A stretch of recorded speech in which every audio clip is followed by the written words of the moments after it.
Welcome to VGS Astro. Today's video is about Sun in the 7th house, so let's dive in.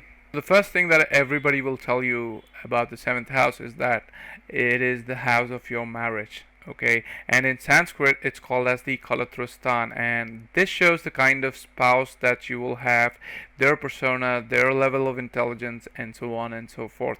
And alongside marriage spouse, it also shows you the kind of business partners that you will deal with in your life, and the kind of contracts and agreements that you may execute, and the duties and responsibilities that you will have to share with your business partners and the spouse after marriage. We all know that the 7th house is ruled by Venus in the natural zodiac order, and the planet itself is about love and beauty and also your sexual life. So, those things also get included as part of this house. And in medical astrology, 7th house is about reproductive organs. So, any malefic presence or aspect of the 7th can cause a problem to the physical body part indicated here. And 7th house is about your maternal grandmother. It is the house of the outside world. The first is about the self, and the 7th is the opposite of the self, which is everybody else. And the kind of desires that you might have and the kind of people that you tend to attract, especially people of the opposite sex, can be seen from this house. So basically, desires of yourself is also seen from this placement. And additionally, 7th house can also be looked for the siblings of your children, mostly the younger siblings and their persona. So, what is Sun all about?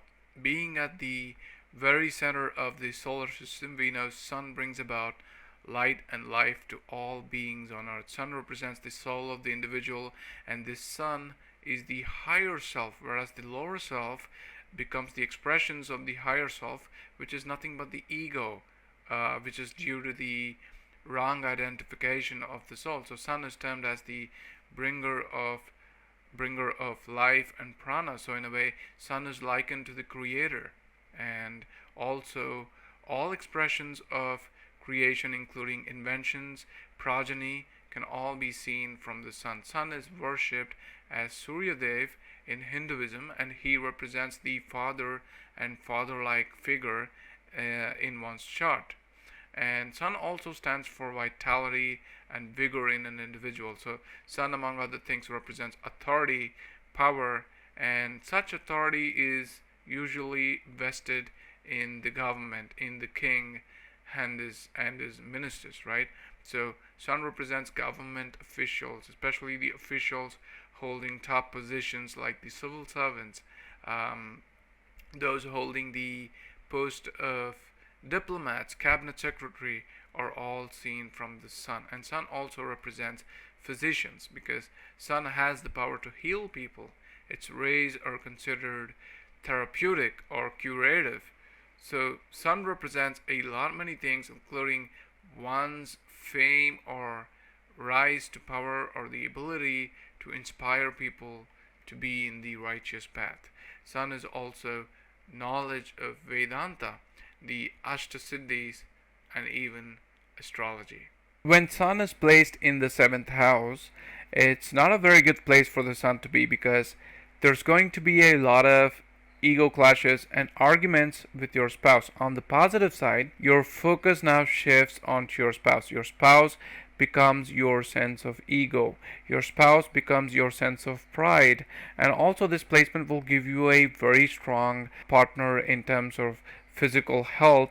It indicates someone with good immunity from diseases. So basically, a good constitution, whether that's your husband or wife or even your business partner. And Sun, with its 7th aspect, casts its good rays upon the first house, which is basically yourself. And this brings a lot of vitality, immunity, and also strength to the self. It can also indicate new beginnings, a fresh start to your life, and a bright and colorful lifestyle during the dasha of the Sun. However, there may be times where your marital life may get disturbed due to the negative effects of the Sun, like irritableness, anger issues, frustration, and that is because the sun is a hot planet and it needs a place to vent out that anger. So when it's in the seventh house, heated arguments and conflicts become a regular feature in the married life, and especially can reach a crescendo during the dasha of the sun. But mostly your married life will also be filled with liveliness, energy, and vitality, and married life becomes your soul's purpose. Also remember, the sun is a dharmic planet and he's a responsible and duty bound planet. So no matter what happens, the sun will come to protect and provide for the spouse of the native, and the sun in the seventh can highlight the importance of balance and fairness in relationships, because basically you will see that these people would only be concerned about themselves more than they are about the others in life, including one's own spouse.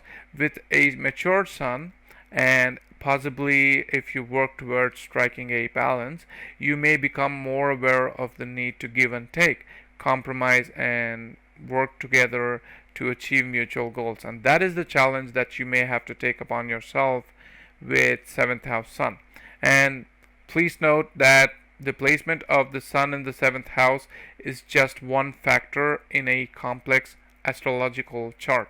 Other aspects and placement can also influence how these themes may manifest in your life, and so do not look at only sun in the seventh to come to any conclusion about your life partner and make any important life decisions on this sole basis. And that's my take on sun in the seventh house. If you like my video, do leave a comment below, and if you're new to my channel, don't forget to subscribe to my channel, and I'll see you guys again with another new video very soon.